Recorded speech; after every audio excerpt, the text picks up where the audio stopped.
Hello students, today's topic for discussion is pedigree analysis. Then what is pedigree? So this is a sort of a diagrammatical representation where we will get information of inheritance of specific trait, and many of the times this is a disease which can be observed within a family. And with the help of pedigree, we can determine the nature of newly discovered disease. And here, with the help of a family history of disease, we can predict the probability of passing the disease on to their children. How does it help?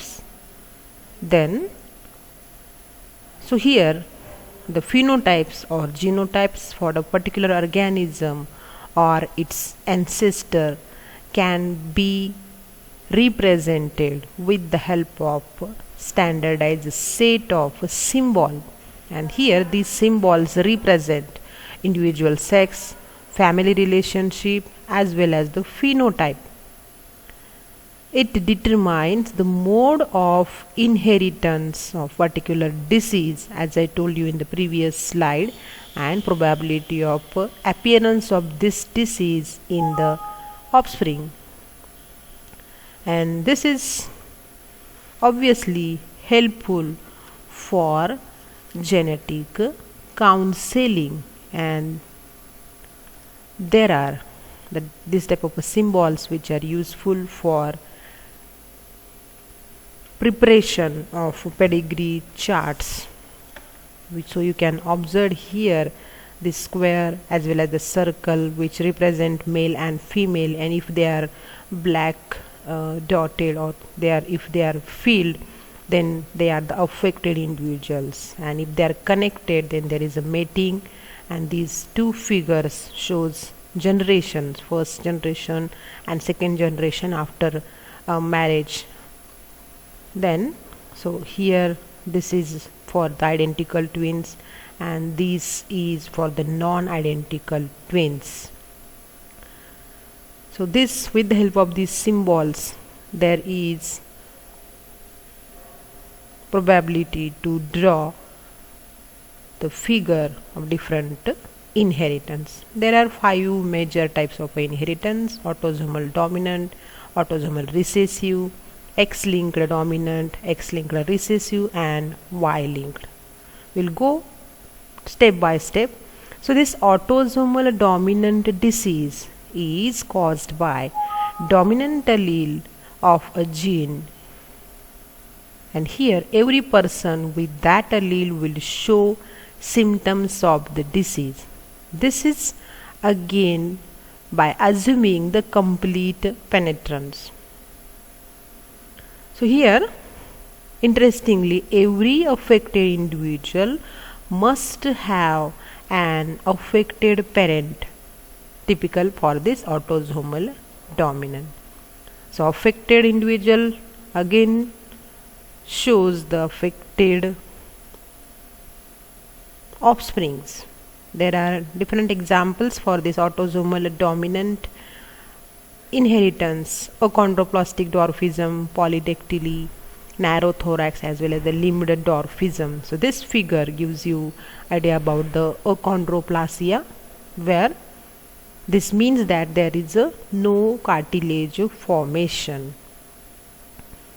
In this disease, chromosome 4 is affected, and it shows the point mutation in the gene coding for the transmembrane portion of fibroblast growth factor receptor 3, that is FGFR3, and this resides on short arm of chromosome 4.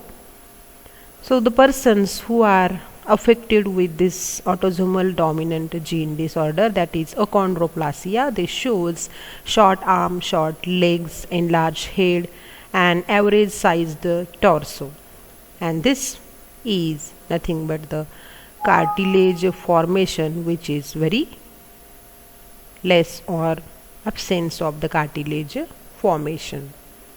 So you can observe this boy is with enlarged head, shortening of their limbs and the legs. So this enlarged head is nothing but the macrocephaly. Along with this, polydactyly. Polydactyly means that many fingers. Many fingers means we are generally having the 5 fingers to our hand. So this is again due to the mutation into the chromosome 13, and you can observe there are 3 types of polydactyly: pre-axial, or we can say radial. Here near to the thumb there is another thumb is observed in this type of radial polydactyly. In central polydactyly there is again a middle finger is excess in number, and post-axial, so you can observe here the post-axial fingers, they are more in number. So this is all about autosomal dominant gene disorder, and the 2 examples, achondroplasia, which is related to the chromosome 4, and polydactyly related to the chromosome 13. Another disorder, inheritance is autosomal recessive. Here both parent of an affected individual carry at least 1 copy of disease allele, and here many individuals in a pedigree can be carrier, and this is the reason where there is a skip a generation or skipping a generation, because sometimes they are carriers and they can affect the future generation. And obviously here, because of this, unaffected individual can have affected offsprings. Here both copies of a gene must be mutated for development or transmittance of this disease, that is autosomal recessive. Here male as well as the female, they are affected equally. So this is again with example of a phenylketonuria. This is due to the autosomal recessive mutation in PAH gene, PAH, that is phenylalanine hydroxylase gene, which is present in chromosome 12.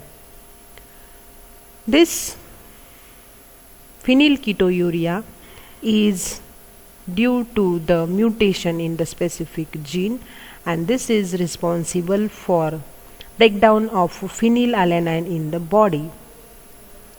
So those persons who are affected with this phenylketonuria, they shows alteration into the phenylalanine. Whenever we are eating the protein, so there is a conversion into the phenylalanine as well as the tyrosine. So this affected persons, they shows lack of enzyme phenylalanine hydroxylase that converts this phenylalanine. So disturbed mechanism that results into the excessive accumulation of phenylalanine into the blood as well as the brain, and the high levels that leads to the intellectual ability, which will shows the different symptoms like fair hair, blue eyes, dry skin, as well as the albinism. And due to the effect or the effect on the brain, there is a mental retardation. So here you can observe, if they are having the affected parent, then the affected next generation is there, and in second generation 25% they are unaffected, 50% they are carriers, and only 25% they are affected. So it is advised that those who are suffering from phenylketonuria, they should have low protein diet, and they should or they have to eat fruit as well as the vegetable and amino acid containing diet. So this is about the autosomal recessive mutation causing phenylketonuria. That's this autosomal recessive inheritance. Next one is X-linked dominant. This is obviously due to the mutation in gene on X chromosome. Here, surprisingly, single copy of mutation is enough. As X-linked or female, they are having the 2 copies of X chromosome, and males, they are having only 1 copy of X chromosome. And this is the reason females are more frequently affected than the males. Here, father cannot pass X-linked dominant condition to their sons, but all daughters of affected father, remember that affected father and his daughters will be affected with the condition, and they can pass this inheritance to their children. So as it is observing mainly into the female, but affected father's daughter can transfer this disease to the or this inheritance to their next generation.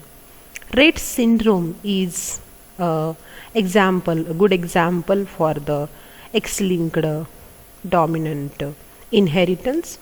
This is again known as the RTT genetic disorder, and it is observed apparent after 6 to 18 months of age in females. As I told you, this is dominant or most of the times observed in the females, and Dr. Andres Rett firstly discovered this rare neurological disorder which is observed into the young girls, and this is due to the mutation in MECP2 gene, which is located on X chromosome. So those who are suffering from this syndrome, they shows impairment into the language, coordination as well as the repetitive movements, and this results into the slower growth, difficulty in walking, and the girls, they show the smaller head size. So this is again X-linked dominant inheritance observed in females. Next one is X-linked recessive inheritance. Obviously, males, they are having only 1 X chromosome, and any male that inherit an X-linked recessive disease will be affected by it. And that's why there is a major probability of affected males than the females. Here, the male carrying such a mutation will be affected because he carries only 1 X chromosome. So in this X-linked recessive, there is no skip generation is observed. So female carrying mutation in 1 gene with a normal gene on their X chromosome is generally unaffected. Red-green color blindness and the hemophilia, these are the 2 cases or the examples of this X-linked recessive diseases. Hemophilia, in which blood cannot clot properly. So hemophilia A, it is due to the low amount of clotting factor 8, and B is due to the low levels or low amount of clotting factor X. But as compared to the hemophilia A, hemophilia B is rarely observed. So you can observe this X-linked recessive inheritance that shows the color blindness as well as the hemophilia. So the person, they are having this hemophilia, they shows dizziness, nose bleeding, then bleeding with a small injury, pains, headache, as well as the blood in their stools as well as the urine. So this type hemophilia can be cured with the medicines or specific health related diet. So the hemophilia which is related to the blood clotting, so these persons, they do not show clotting of their blood immediately after injury. Normally when we have any injury, so blood clot after some time, but these persons, they do not show clotting of blood, and this is X-linked recessive disorder. And here, as I told you, males are affected more frequently than the females. So this is all about X-linked recessive disorder. And the last one, that is Y-linked inheritance. Obviously we know Y chromosome is present into the males, and because of that only males are affected. Because of this, only father to son transmission is there and no daughter. This is easiest mode of inheritance to identify. Along with this is one of the rarest mode of inheritance because few genes are located on the Y chromosome. So the person specifically males, those who are suffering from this Y-linked inheritance, they shows hairy ear rim or auricular hypertrichosis. So this figure can gives you idea about this type of inheritance. So they shows hairs on their ears, and males are affected with the help of this Y-linked inheritance. So this is all about the pedigree analysis and how this pedigree analysis helpful for prediction of disease which can be transmitted into the next generation from their parents. And we have studied different inheritance like autosomal dominant, autosomal recessive, X-linked, Y-linked, as well as the X-linked dominant inheritance. Thank you.